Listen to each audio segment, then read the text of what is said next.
Buenos días amigos, soy martes 1 de septiembre del año 2020. Buenos días, don Mozart. Buenos días, Pedrito.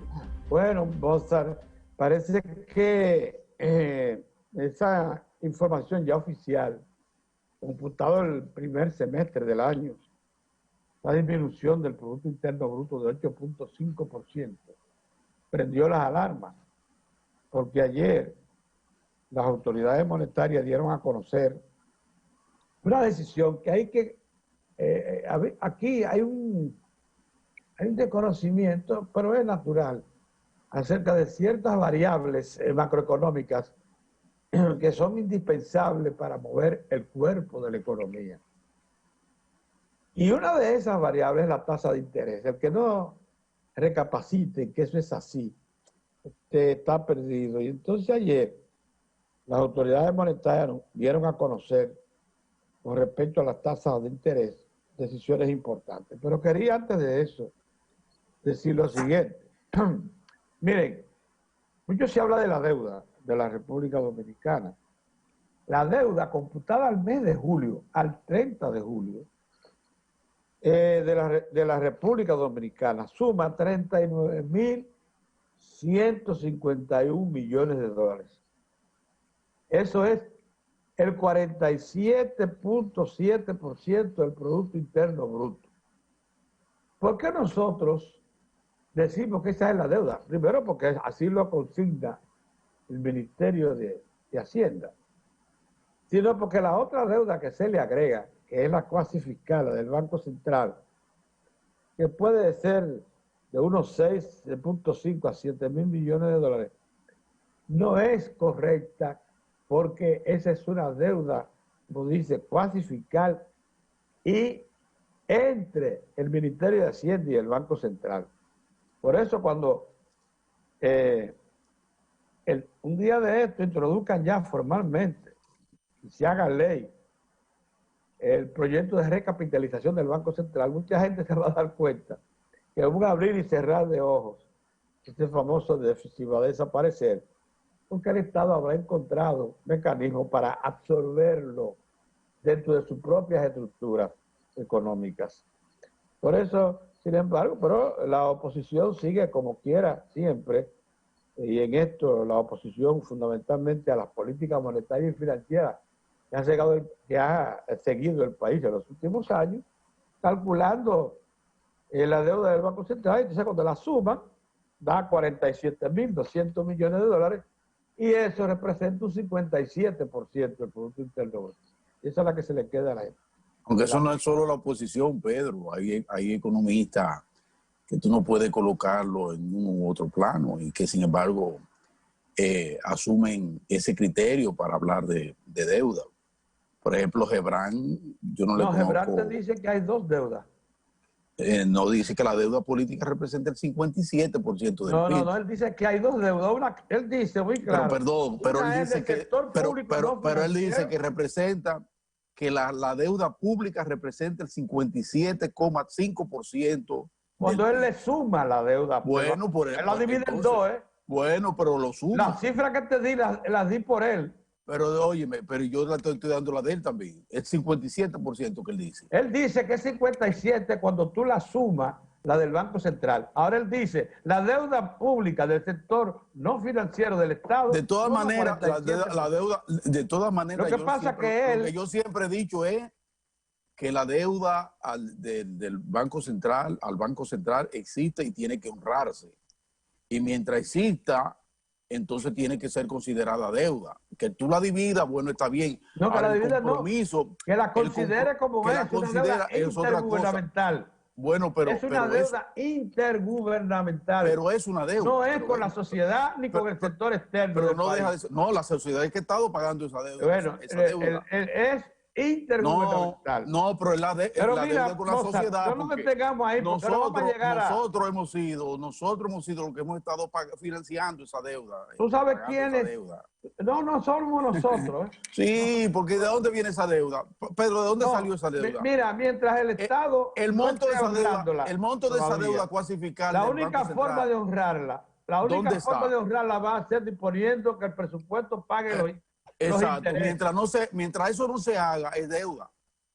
No, te estoy diciendo que cuando hagan eso, entonces sí tú puedes atribuirle un Pero no, sacrificio al pueblo. pero no Mientras le, tanto, es un intercambio de documentos entre Hacienda y Banco Central. bueno, pero entonces Mientras tanto. esa es una deuda que tiene, Pero cuando es se una vaya a deuda que tiene el ahorrar, o pueblo, sea, porque al a final pagar va a los ser el pueblo intereses el que que va a ella pagar genera, eso. espérate, cuando se vaya a ahorrar y a pagar los intereses que ella genera, entonces habrá que tomar recursos del presupuesto del público, ¿Y quién es como tú eso? dices, para cubrir. Nosotros, al final pagamos Bien, nosotros. miren esto. Ayer el Banco Central dio a conocer, ayer tarde, Así mismo. una resolución que dispuso la reducción en unos 50 puntos básicos de su tasa de interés de política monetaria, pasando de 3,50 a 3% la tasa anual de política monetaria. En adición, decidió estrechar el corredor de tasas de interés al disminuir la tasa de interés de la facilidad permanente de expansión de liquidez, los llamados repos a un día, de 4,50 a 3,50 anual, mientras que la tasa de interés de depósitos remunerados, los overnight, se mantiene en 2,50 anual. Dice el Banco Central que de esta forma el corredor de las facilidades permanentes de liquidez del Banco Central tendrá un rango de más o menos 50 puntos básicos con respecto a la tasa de política monetaria. La decisión, esto es importante, la decisión sobre la tasa de referencia se basa en el análisis exhaustivo del impacto de la pandemia del COVID-19 sobre la actividad económica y la evolución futura de la inflación. En particular, la variación mensual del índice de precios al consumidor en julio fue de 1,88%, mientras que la inflación acumulada durante los primeros 7 meses del año fue de 2,32%. Por otro lado, la inflación interanual, es decir, de julio 19 a julio 2020, alcanzó 4,35%, situándose dentro del rango meta de 4 más 1 o menos 1. Al No, tiempo que la inflación subyacente, ya que superó el refleja rango las meta. condiciones monetarias, alcanzó 4,14. En ese sentido, el sistema de pronóstico del Banco Central y las expectativas de los agentes económicos señalan que las presiones inflacionarias recientes son de carácter transitorio, asociadas a la evolución de los precios de algunos alimentos y de la recuperación en el precio internacional del petróleo. Por lo que se prevé, dicen las autoridades del Banco Central, y en este caso son las autoridades monetarias, incluye al Ministerio de Hacienda, por lo que se prevé que la inflación se mantendrá dentro del rango meta de 4 más 1 o menos 1% en el horizonte de política monetaria. Yo creo que esa información, Moza, es específica, es plausible por cuanto proyecta que todavía la situación dentro de un ambiente de negatividad que rodea a toda la economía por efecto de la pandemia. Sin embargo, los efectos pueden atacarse, como esta decisión de ayer de las autoridades monetarias con respecto a las tasas de interés. Interesantísimo. Eso da para conversar hoy en la mañana. Cuando llegue don Orión también lo trataremos. Mira, ayer Chanel Rosa Chiopani hizo una confesión a los directivos del periódico Listín Diario, en el sentido de que su paso por el Sistema Nacional de Seguridad Social, en todo caso por el Consejo Nacional de la Seguridad Social, y él confesó que falló, que no pudo concentrarse como debía en la mejora de los hospitales públicos, que no pudo conseguir que los especialistas se fueran a cargos en hospitales del interior, porque decían, se resistieron, porque querían irse por la... No, querían irse a un ambiente donde le garantizara que la familia y los hijos estudiaran por nivel adecuado y por tanto le pusieron obstáculos, y que no pudo aplicar, distribuir como se debía los centros de atención primaria por buena parte del país. O sea, que en gran medida fracasó, entre otras cosas, porque no tuvo suficiente respaldo.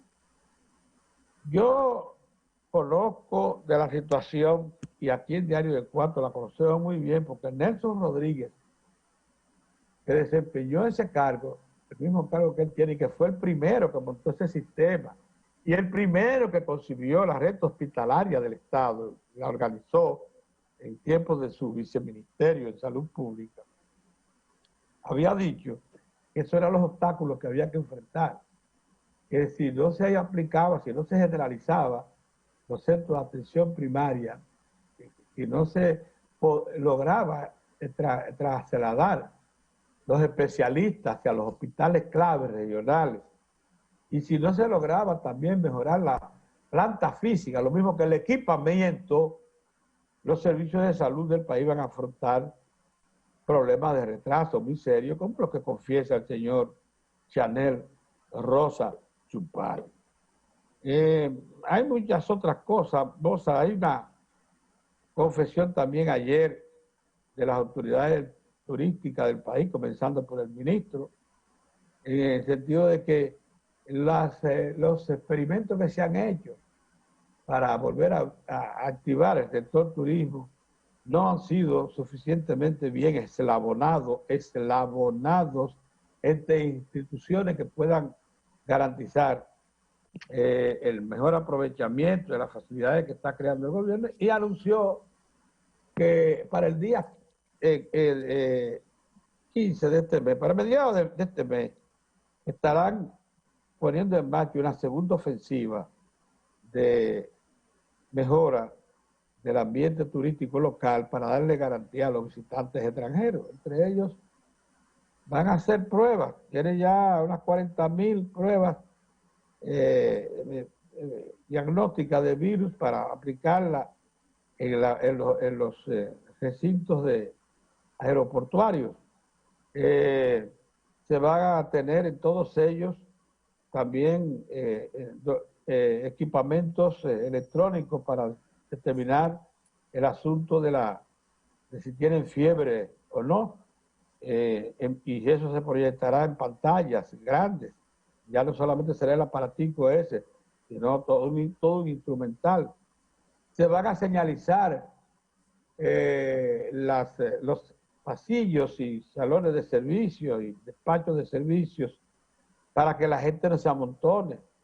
Y se quejaba ayer el ministro de Turismo que no hay una posición clara con respecto al uso de las playas, que una semana se abren a todo público y otra se cierra. Y dice, vamos a tomar una medida, vamos a tomar una acción. Entonces lo que él se quiere dar es un compás de espera de aquí a mediados de este mes para establecer con todos los instrumentales que se necesitan un protocolo que comience en el mismo aeropuerto y termine, dice él, en los hoteles, porque en los hoteles debe aplicarse la misma regulación. Eso sale a relucir en el momento mismo en que los telediarios revelaron este fin de semana el desorden que hay en los hoteles, con los pocos turistas que hay, pero aún así ya se registraron desórdenes muy serios en sitios de compartimiento masivo de los hoteles, piscinas, etcétera, donde no se guardó para nada las medidas precautorias. Entonces eso alarmó a las autoridades y por eso anuncian que habrá un protocolo mucho más estricto, específico, de cumplimiento general a partir de este mes.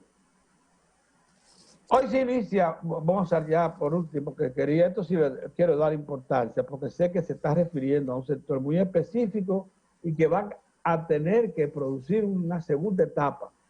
Hoy se inicia la captura de un poco más de 2 millones de personas que se van a incorporar por orden del gobierno al seguro subsidiado de salud.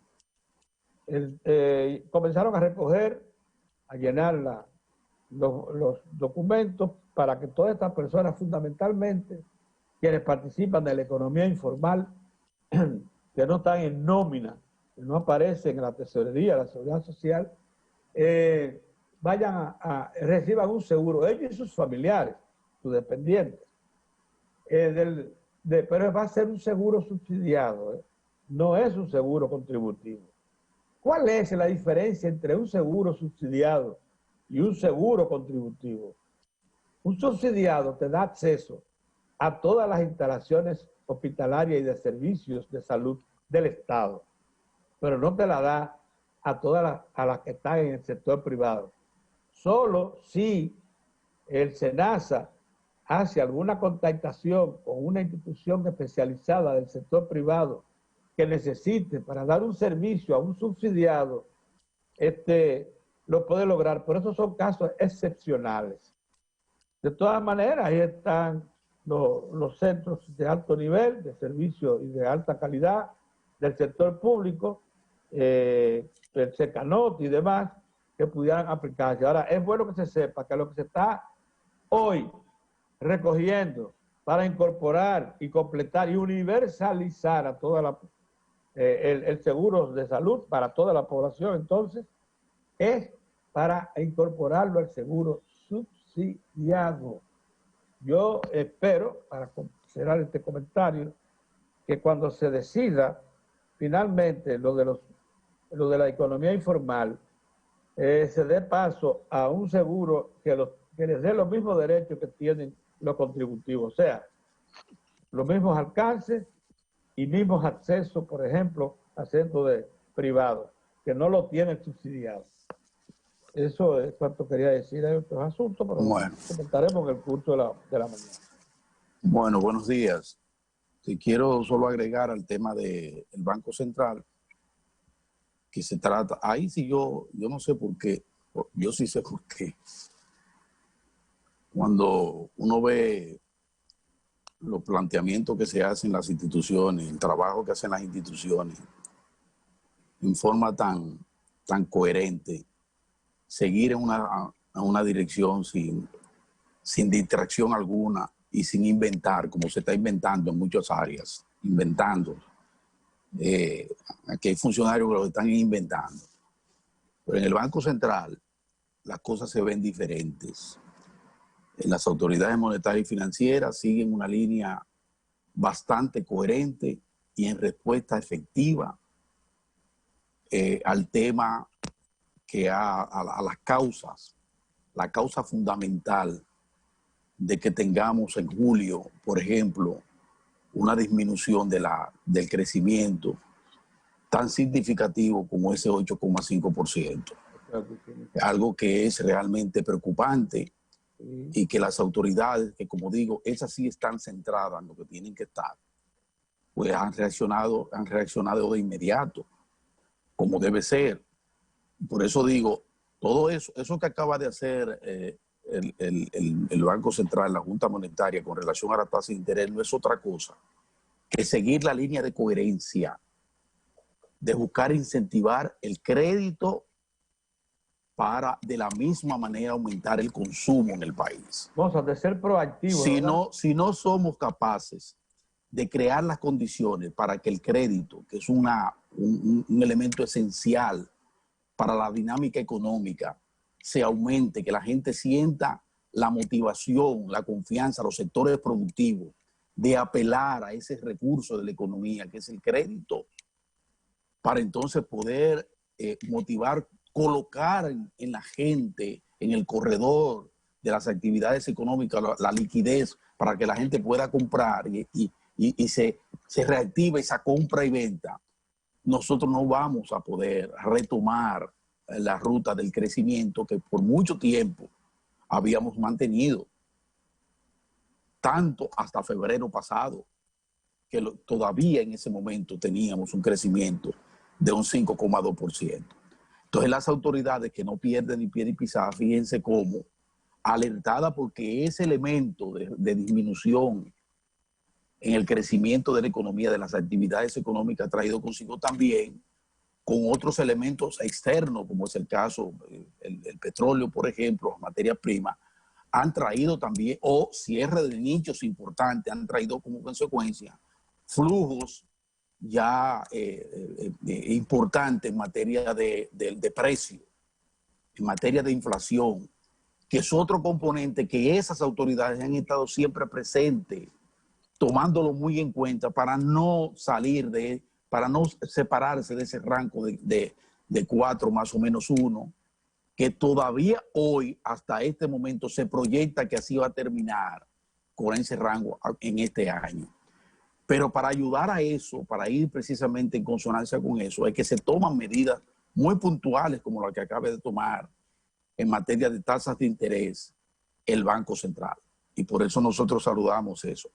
Y a propósito de tasas de interés, quiero saludar otra medida también importante de las autoridades monetarias, esta vez por parte de la Superintendencia de Bancos, que le está respondiendo también a un requerimiento que hay en el país de diferentes sectores que se sienten inquietos por la forma en que el sistema financiero, la banca, bancos, determinados bancos, están actuando con relación a esos 3 meses que se dieron en forma puntual entre las autoridades monetarias, financieras y el sector financiero. Se llegó a un acuerdo muy bueno, muy provechoso en ese momento de dar una facilidad de 3 meses para que se guardaran esos pesitos en sus manos, la gente en medio de la crisis pudieran usarlo en cuestiones primarias y entonces esperar a 3 meses después comenzar a retomar los pagos de esos intereses. Y eso que no se le aplicara mora para no crearle situaciones al usuario del crédito. Y eso se llevó muy bien, y fue una de las medidas que mayor efecto surtió en materia de atenuar los efectos del coronavirus sobre la economía, sobre todo sobre ese sector productivo, son micro, pequeños, medianos empresarios y sobre la economía familiar, el presupuesto familiar. Pero resulta y viene a ser que hay algunos bancos que han estado aplicando disposiciones, medidas que en ocasiones la gente dice, pero ahora me están cobrando de más, o se me ha acumulado la situación de tal forma que ahora no puedo pagar, no puedo cumplir. Y otros incluso han dicho, pero es que yo no me acogí a esas facilidades, ¿por qué ahora me está llegando el crédito así? Entonces, para aclarar todo eso, la Superintendencia de Bancos dio ayer ya los lineamientos que debe seguir el sistema financiero, la intermediación financiera, los bancos, en la aplicación de los pagos de deuda. Donde el cliente, esto es muy importante lo que le voy a decir, el cliente debe aprobar esos cambios en el pago de deuda. Y leer los documentos. Los documentos, estar consciente de que lo que se le está aplicando, lo que le está aplicando su banco, se corresponde con la ley, con lo que realmente tiene que pagar. Entonces yo le voy a dar algunos detalles porque es muy importante. Yo considero la cantidad de gente que está inquieta con relación a eso. El sistema, la Superintendencia de Bancos estableció entonces los lineamientos que deberán seguir las entidades mediante una circular que dio a conocer a los bancos y a los deudores beneficiados con la medida ofertada para mitigar el impacto del COVID.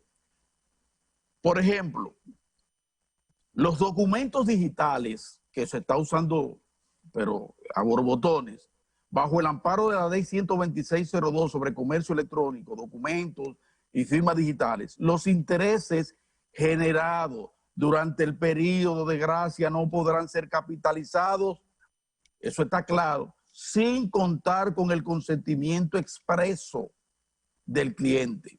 Y en los casos donde los clientes consientan una reestructuración del crédito, o sea, para pagar, reestructurar la forma de pagar, las instituciones financieras deberán constituir las provisiones correspondientes al monto capitalizado. No pueden alegar que no hay recursos, que espérate, que no se puede hacer así, porque no tenemos... No. Tienen que buscar el aprovisionamiento de esos recursos para responder a ese requerimiento del cliente. Es 0 penalidades. Las entidades financieras tampoco podrán aplicar cargos adicionales por penalidades a quienes no consintieron la flexibilización.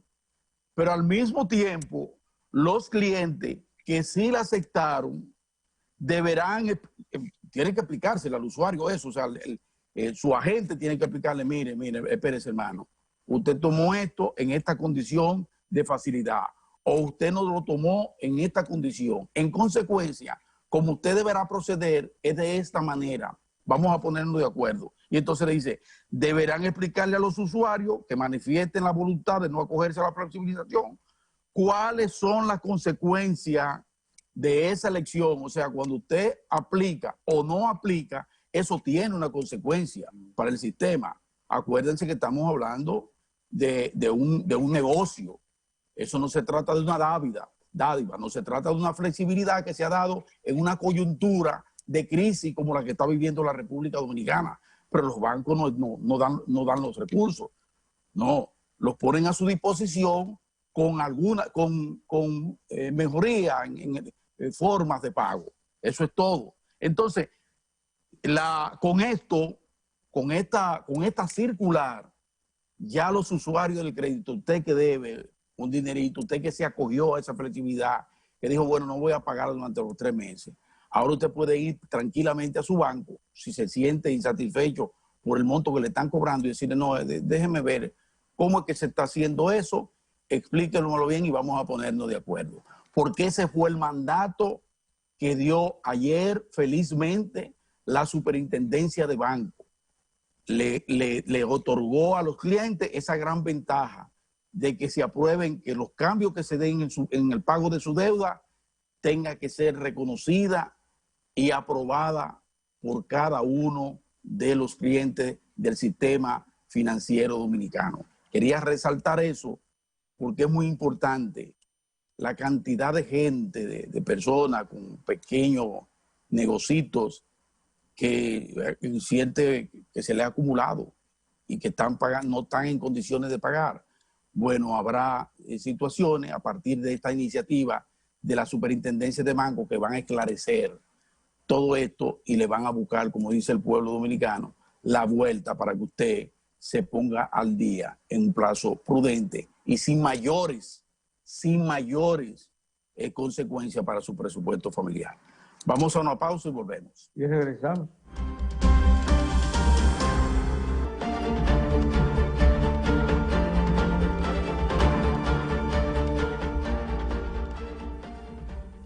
Bueno, ya tenemos con nosotros nuestro compañero de trabajo, don Orión Mejía. Buenos días, don Orión.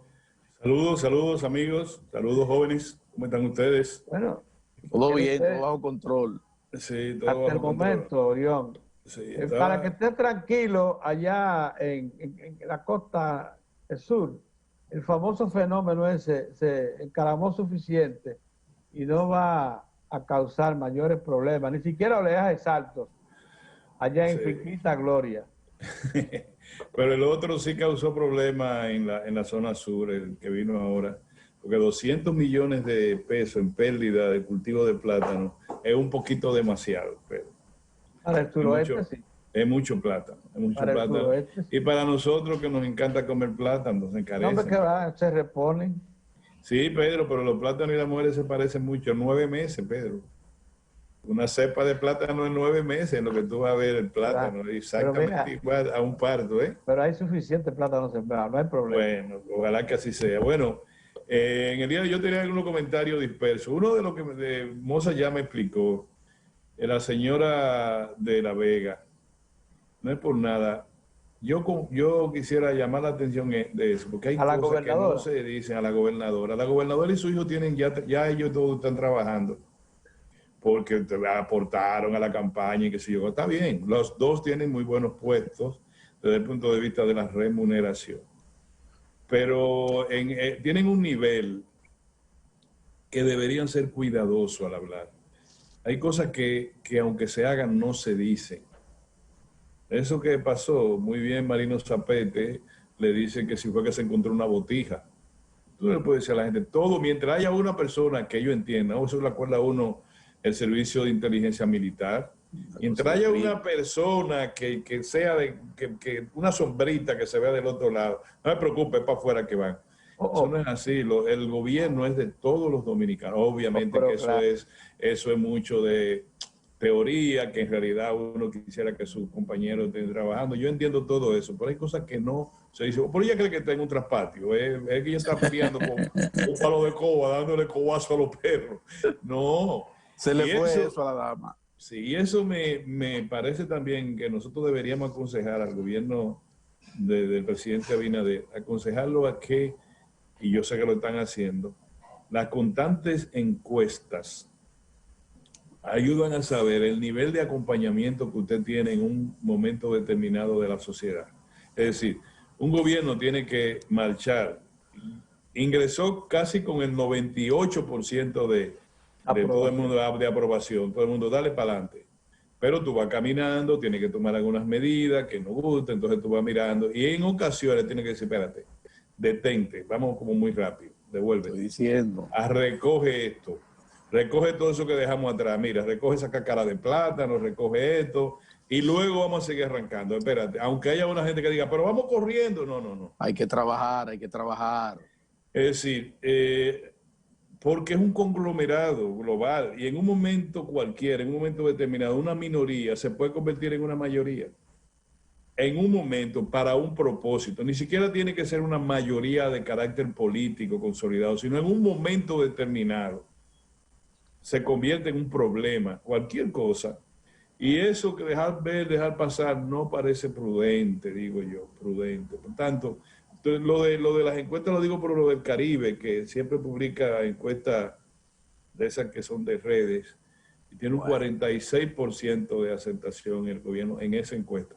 Posiblemente sean 10 puntos para arriba o 10 puntos para abajo, depende. Yo creo que son 10 puntos para arriba. Yo creo correcto. Aún en medio de todas esas cosas que sí, se pero ven, uno llama la atención, la atención. Pero hay que llamar la atención, claro. Porque yo creo, y ahora Pedro comenzó el programa con eso, yo ayer estaba leyendo el informe del Banco Central, y de eso versa el editorial de hoy del periódico El Nacional. Pedro también lo relató muy bien. La expansión del crédito. Lo que estamos haciendo, y siempre yo comparo con la familia, es como cuando Mozart dice, yo estoy sin trabajo, pero todos los prestamistas del barrio lo respetan, porque Mozart tuvo mucho tiempo disponiendo de recursos y de pagando bien. Y la gente cree que Mozart guardó un dinerito. Eso pasa, eso tiene algo. Eso pasa con el Banco Central en este momento y con el sistema financiero nacional.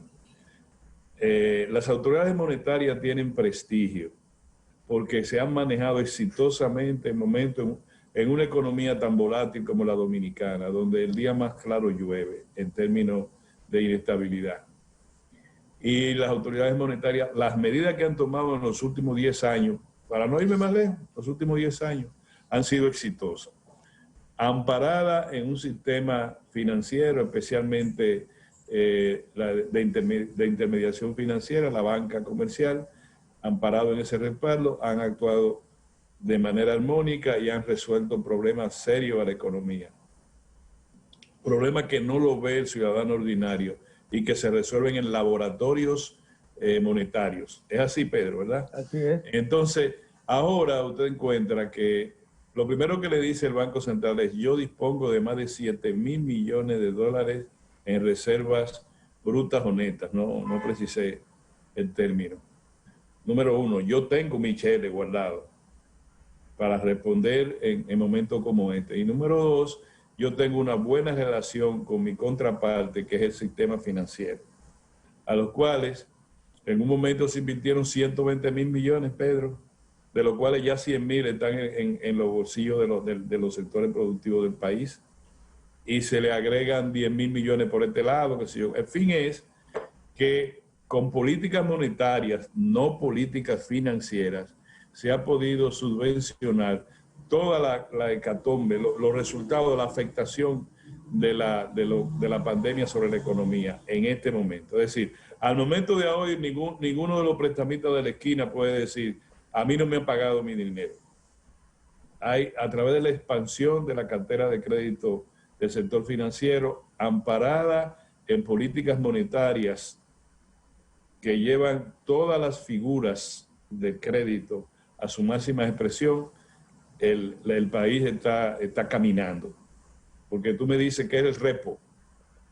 ¿Cómo es eso de que si tú le bajas un punto porcentual a los préstamos de 24 horas que usan los bancos para prestar y retornar?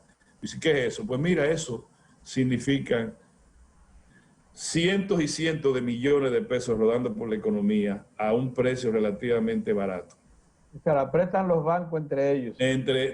No solamente entre ellos, entre el Banco Central y los bancos. La overnight también es la que los bancos le colocan al Banco Central remunerada, es decir, cobran un porcentaje. Y también eso tiene una política barata. Los 50 puntos de eso de que habla el Banco Central están distribuidos de tal manera que hay recursos relativamente baratos en la banca para recomponer la cartera de préstamos de la MIPYME, para empezar por la pequeña y mediana empresa, y para los grandes inversionistas del país. Lo que pasa es que ahí sí hay que tener, digamos, democracia en el momento del crédito. No solamente 10 o 15 grandes empresas pueden llevarse todo el requerimiento de crédito que tiene, toda la disponibilidad de crédito que tiene la banca, pero sí hay que señalar que el país tiene con qué responder.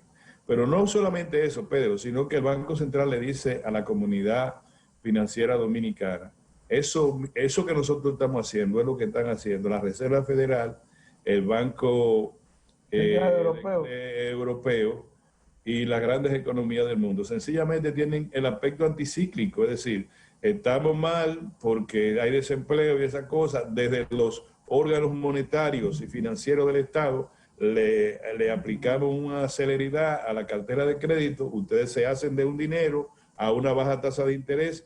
En algunas economías, como la propia de los Estados Unidos y de Europa, en Estados Unidos la tasa de interés está en cuanto menos 0,25 y en Europa tasa negativa, es decir, tú guardas el dinero pero no te dan tasa de interés para poder tener el dinero extremadamente barato. Y ya hemos dicho todo el dinero que ha inyectado a la economía de los Estados Unidos, la Reserva Federal y el Congreso de los Estados Unidos.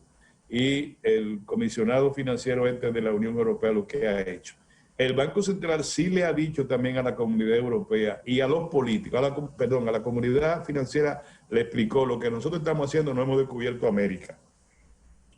Lo están haciendo todos los bancos centrales del mundo, incluido todo lo de América Latina. Lo único que nosotros tenemos más experiencia porque lo hemos hecho en varias oportunidades de crisis que ha tenido el país y ya sabemos por dónde es que se le echa el agua al coco. Eso es lo que le ha dicho el Banco Central a la comunidad financiera. Pero a la comunidad política le dice, no hay vacuna a tiempo, no vayan a creer que mañana hay una vacuna. Y segundo, el COVID-19 hay rebrote en todo el mundo. Y sí está afectando a la economía de todo el mundo. Y sí se va a cerrar la economía en ambiente de ralentización, no, de crecimiento negativo, en todo el mundo menos en China. Y se lo dijo la economía de los Estados Unidos. China está decreciendo, o sea, bajando de los niveles positivos no, exacto. Todo va, perdón, la palabra que quería decir, todas están en ambiente de recesión, menos la de China. Todas están en ambiente de recesión, incluida la economía de los Estados Unidos. Sí. China no está en recesión ya, China está en crecimiento positivo. Lo que pasa es que con relación al 7% en 2019 iba a crecer 1 y pico, es una reducción drástica, pero no está, o sea, prendió el motor, prendió por el switch, las otras la están empujando. Entonces, eso hay que decírselo a la clase política dominicana también. El COVID, hay rebrote en todo el mundo, en España, en Italia, en Francia, en Gran Bretaña y en Estados Unidos, Pedro. Y el rebrote del COVID sí daña la economía, porque tenemos un país, bueno, no somos nosotros solos, Brasil dice que no hay, que eso es un gancho, y en Europa están decenas de miles de personas movilizándose para no usar mascarilla y diciendo que le están tomando de tonto, que no es verdad, que eso va a ser tan grave. Es decir, hay un movimiento en el mundo contra eso. Por aquí hay gente que está señalando, por televisión incluso, que el COVID-19 es lo mismo que una gripe, que la gripe ha matado más gente que el COVID-19. Entonces uno tiene que... Todavía no se atreven. Todavía lo dicen. Todavía dicen que han tenido los pantalones para decir lo que sé yo cuánto. Ay. Entonces, lo que está pasando ahora es por lo que yo inicié diciéndole a la dirección política del país, tengan cuidado, más despacio, porque lo que se está haciendo es lo correcto en este momento, lo que se está haciendo es lo correcto. Faltan diligencias, si se dejan presionar de los compañeritos de la base tendremos un nivel de problema mayor. Al paso se hacen las cosas y al paso va a trabajar el que pueda trabajar, pero no crear esas fisuras desde el punto de vista político que puedan dañar los planes que hay de recuperación de la economía. Pedro, la economía dominicana, tú lo señalaste, según el Banco Central, es una nota positiva y tenemos un crecimiento negativo alrededor del 4%, y quién sabe, imagino. O sea, la nota que da el Banco Central es para decirle a los agentes económicos, miren, no nos vamos a morir, vamos a estar golpeados a fin de año, pero vamos a darle para adelante. Pero si nosotros entramos en cualquier tipo de situación de distracción, en el caso del gobierno, nosotros podemos pasar, Pedro, en 4 meses un 6, un 7% de crecimiento negativo en la economía. Pero para allá va la cosa. Para allá va. Entonces, programas como el nuestro, que por lo menos tenemos el conocimiento, o sea, de las informaciones de las que estamos señalando, y tenemos la responsabilidad de decirlo así. No es hablar tontería por los medios de comunicación, es siempre llamar la atención del gobierno, de la dirección política, del sector productivo del país, para que entiendan lo que está pasando. Nosotros vamos a necesitar todavía mucho más incentivos, lo que sea. Pedro, una economía no se puede mantener mucho tiempo de pie con más, ponle 600,000 desempleados formales, Pedro. ¿Te parece? De los millones, te lo estoy poniendo muy fácil. Las autoridades del Ministerio de Trabajo en un momento dijeron que era 1.114.000 los suspendidos a consecuencia de la pandemia, desde hace 6 meses. Si tú no resuelves un poco de aquí a diciembre, tienes problemas para iniciar enero con un nivel tan alto de desempleo formal, Pedro. En Estados Unidos es al revés, la mayoría de los empleos son formales y los empleos informales son mejores que los formales en Estados Unidos. Aquí la menor cantidad de empleos son formales y los empleos informales son mucho peor que los formales. Yo le he señalado a ustedes que en los barrios, desde los tiempos que Pedro estaba en Villaconsuelo y San Carlos, y yo también, tener un trabajo formal era un privilegio. Sí. Pedro trabaja en la manicera, fulano trabaja en Metaldón, Perencejo trabaja en la cervecería. Eso era como ser rico. Era como ser rico en un barrio. Ya el que trabajaba ahí tenía un privilegio. No, ya tenía estatus inmediatamente. Estatus, es correcto. Sí, entonces, eso pasa, ahora todavía es así, no con el nivel de que estamos hablando de muchos años atrás, porque la economía dominicana se ha expandido. Pero ¿cuántas personas con trabajos informales no han podido retornar a plena productividad? ¿Cuántas? Son muchas. Entonces, este es un momento demasiado delicado para estar jugando en las redes sociales, jugando a la ruleta rusa en las redes sociales, funcionarios, políticos, empresarios. Aquí es para estar reunidos permanentemente buscando soluciones inmediatas a temas graves. Y eso de que la prensa esté recogiendo solo declaraciones como la señora gobernadora de La Vega, no ayuda, Pedro, no ayuda. O fulanito que yo encontré, que yo... De ahí inmediatamente te paso a decir que es correcto, pero hay que estudiar, Pedro, si la Procuradora General de la República puede, sin ningún tipo, solo por vía administrativa, despojar a una instancia del Ministerio Público de expedientes que ya tenía en proceso de investigación. ¿Tú entiendes eso? Es decir, el Ministerio Público es uno solo. El Ministerio Público no se divide en nada. El fiscal del juzgado de paz del ensanche Luperón, el fiscalizador, cuando actúa como tal, tiene la misma potestad que la Procuradora General de la República. Actúa como si fuera ella, no en su representación. La Procuradora General de la República no tiene representación, tiene iguales. Administrativamente ella es la jefa del Ministerio Público, pero los dictámenes del Ministerio Público son los mismos si lo pronuncia en buen derecho y en los plazos señalados un fiscalizador que lo pronuncie una procuradora o un procurador adjunto. ¿Entiende eso? Es decir, es un solo. Entonces yo tendría que estudiar un poquito, determinar si cuando ella lo desee le puede decir, tráiganme el expediente de tal y póngamelo aquí, porque ustedes lo están manejando de manera sesgada y porque ha sido... O muy lenta. No está en una normativa armónica que está aplicando este ministerio.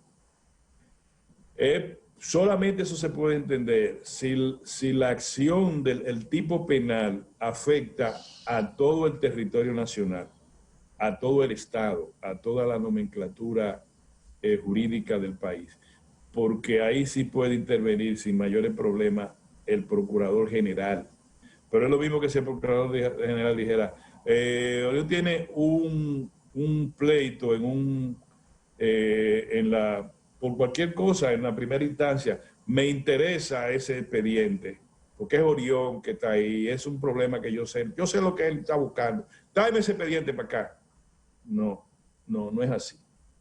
Es lo que yo te quiero decir. Ahora, yo creo que sí que ella tiene razón en aglutinarlo, porque se trata de expedientes cuyo tipo penal es de naturaleza nacional.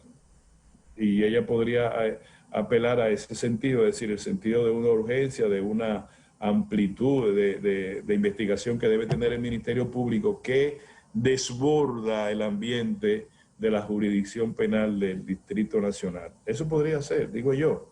¿Y por qué ustedes me oyen hablando tanto de esta forma? Bueno, porque... Pero qué extraño que no tomó también el de Odebrecht, porque ese es un expediente pesado. Sí, pero el de Odebrecht lo tiene la Procuraduría, no lo tiene la Fiscalía.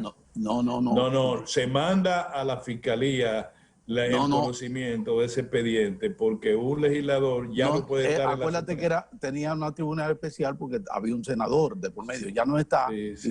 Y fue a la Fiscalía del Distrito. Esa es otra forma. Está en la Fiscalía del Distrito, o sea que...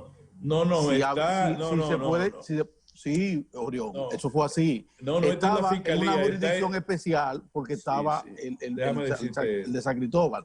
Antes de ayer, hace unos días, cuando se le quitó la